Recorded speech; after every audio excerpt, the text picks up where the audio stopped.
Samantala, pabor si Pangulong Rodrigo Duterte sa plano ng Department of Health na magpamigay ng condom at contraceptive sa mga high school students sa mga pampublikong paaralan sa bansa. Sabi ng Pangulo, paraan ito para makaiwas ang kabataan sa maagang pagbubuntis. Hindi siya naniniwalang epektibo ang calendar method bilang paraan ng family planning. Tila ikinatuwa rin ng Pangulo ang pagiging bukas ng Santo Papa na gawing pari kung talagang kinakailangan sa kanilang lugar ang mga lalaking may asawa na pero subok na ang katapatan sa simbahan. Ito yung influensya ng pare. Ayaw nila tanggapin. Ngayon kita mo si Pope, mas bright sa inyo lahat.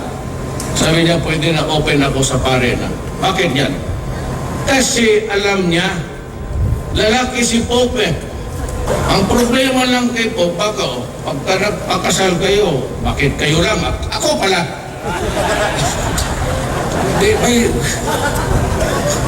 Meron na tayong si Ma'am Pope.